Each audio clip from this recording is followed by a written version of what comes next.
How's it going, people? My name's Rob, and I used to make a lot of bicycle touring videos on my YouTube channel.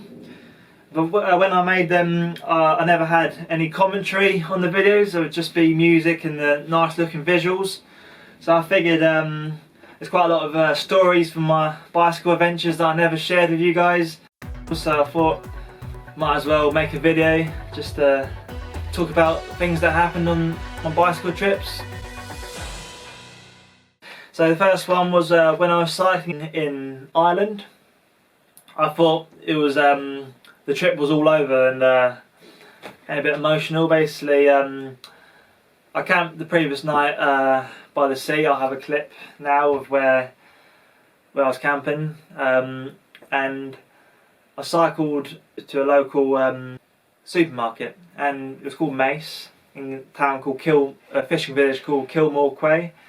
And I realised when I got to the tills I had no money on me. So I checked all my bags.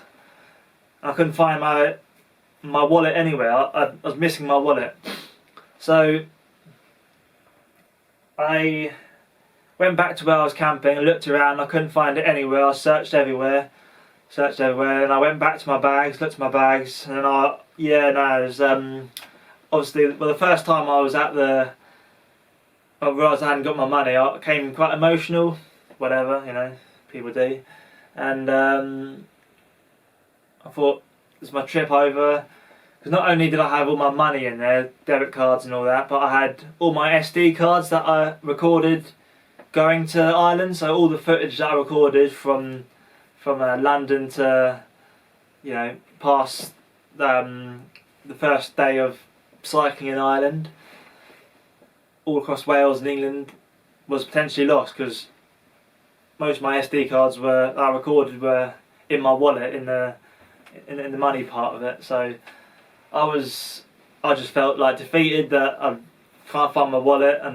But what I'd say is when I was there, the store owner gave me €50 and two other customers offered to give €20 as well, so I had €90, and I was actually having the €90 in my bag at one point. But then what happened was I went back to the beach after the man gave me some hot food for free and a hot drink as well. I went back to the beach just because I thought there's a chance I might have might be somewhere on the beach, and I found my wallet on the beach, and the tide was coming in as well, so if I left it any longer I might have lost my wallet, you know, because yeah, it was definitely a lot further in than when it was in the morning. But I got my wallet back, got my SD cards, they're all working, and drama over. I gave the €90 back to the man, and you know, he was a really nice guy. Like the store owner of Mace in Kilmore Quay, he offered to, yeah, obviously give me €50. He gave me a hot drink and food for free, and I offered to give some money for that, and he was like, no, just no. Because after I had my wallet back, I offered to pay for the food, but he didn't want to. So yeah, no, Irish people, top people, you know. And talking about top people, you know, when I was in Belgium, I had a man at a campsite in the outskirts of Ghent who gave me €50. I told him I was cycling London to Frankfurt, and he was impressed, and I was quite young then, so he probably thought, you know, just help this guy, out. He's a young guy going on a long adventure, probably hasn't got much money myself, and that's true, I didn't. So yeah, no, it was very nice of him.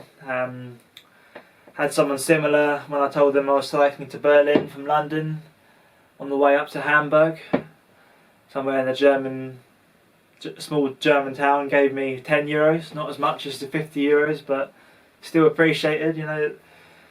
So I'm just leaving Lidl And when I was in Lidl, a lady gave me €10. It's pretty good. I love Europeans. Some people are really great out there, you know. Talking about great people as well, when I was in Poland, I got offered to come into some family's home. So what it was it was getting quite late at night, quite dark, starting to get dark, sorry, and I had no idea where I was going to stay. Because when I planned my trip to London to Berlin, I didn't have any plans on me to go to Poland. All my plans were actually for Prague, so I thought I would go to Prague. But when I decided to go to Poland, I was at in this small town called Domoro in Poland. I didn't know where. Second night of being in Poland, I didn't know where I was going to stay. I was looking on my GPS for campsites, hotels. I couldn't find anything, so I just asked the man. I said, "Is there a campsite here?" I didn't speak Polish. I used a German word, campingplatz, and then I used tent. He didn't. He looked at me a bit strangely, and he didn't know what I was saying. But then I said, I pointed to my bike and said London to Warsaw, because I thought that's where I was going to go. And then the guy told me to follow him. He was on his bicycle. I have the clip up now. Then I got invited into this guy's house. Basically, someone my age came out and he said that I can stay in his, and I was thinking more on the lines of, oh yeah, I can just put my tent up in the garden. But he was happy for me to come into one of their spare rooms, and his mum made the bed, and they actually, I think the Eastern Europeans, Central Europeans, from what I've read, have a very generous sort of culture, are very accommodating to people. They like to be hosts and look after their guests well. But yeah, no, I was quite surprised that they invited me into his house, because I'm just a stranger. But I don't think that would really happen around where I live in England. People are a bit more not very trusting in just that sort of culture here, of not really inviting people in. But over there, yeah, no, it was good. And when I got in, they opened up all these tins of food, tins of meat for me, and I felt like they were treating me like a king. I had a bit of a cough at the time from all the sand tracks in Poland was making my lungs go all funny, and I was coughing a lot, and I didn't know at the time why I was coughing. But they got some sort of cough tablet things, Strepsils, I don't know what they're called, but yeah, no, it went out to get them for me, and we watched a movie together. Yeah, no, it was a good experience. I mean, at that time, I'd say I had some social phobia, so just going into some random person's house was I was a bit unsure about, but they were very friendly, and yeah, it was a good experience for me, really. So another story was when I was cycling down to Frankfurt. I just passed the town or city on the River Rhine called Koblenz, and there was I stayed at a campsite, and when I was at a campsite, I was speaking English to a lady who owned the campsite. I said, can I stay the night? And they said, yeah, something like €4.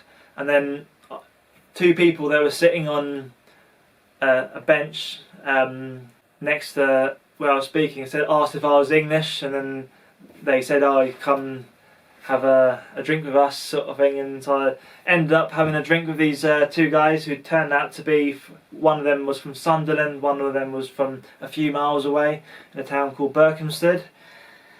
And they were a bit older than me. I think I was like 21, they were 23, and yeah, no, I had a few drinks with them, and they were tandem cycling from Den Haag in the Netherlands to Basel in Switzerland. But they were cool guys, you know, and for me it was quite cool just that I hadn't really spoke to many English people for a while, and I just felt like I was in the middle of nowhere in Germany and there's someone just from a few miles away. Yeah, and got to go on their tandem with them, one of them, and that was quite funny. Yeah, and then the last story that I'll say, which is a bit mank to be honest, but I'll say it anyway. I'd cycled 80 miles from where I live to a town in Kent called Rochester. Might be a city actually, because I think there's a cathedral. But anyway, I got to Rochester, and I was starving, so I went to a chicken shop and I bought quite a lot of food, £10 worth of food, and that's quite a lot for a chicken shop at that time. You know, I got 2 burgers, a load of chips. I got a lot of food that would fill me up for the night. But then, as it was getting dark, I didn't want to have it in Rochester, so I put it on the back of my bicycle, strapped it up with bungee cords, the bag, and then, you know, cycled into these woods which I planned where I'd go before. I camped overnight in these woods just outside of Rochester, and I got there and set my tent up, and then I was like, I'm gonna have my food now. So I went to get my food, except it wasn't on my pannier rack anymore. It wasn't there. So I realised what happened. It must have fallen off my bicycle. And I was starving, so I wasn't just gonna not have anything. So I went back on my bicycle, left my tent where it was, hoping I'd be able to find it again. Cycled back down the path and then onto the road, and I found it on the road.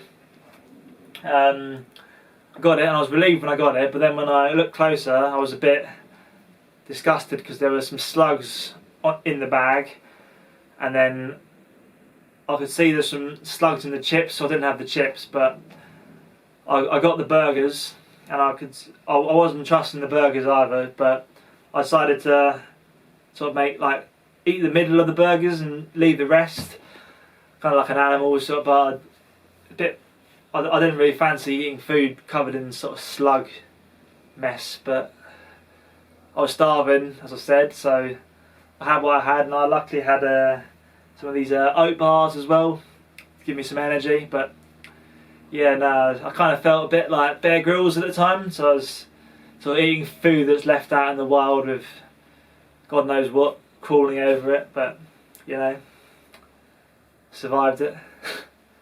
And they're all my stories actually, so hope you like this video.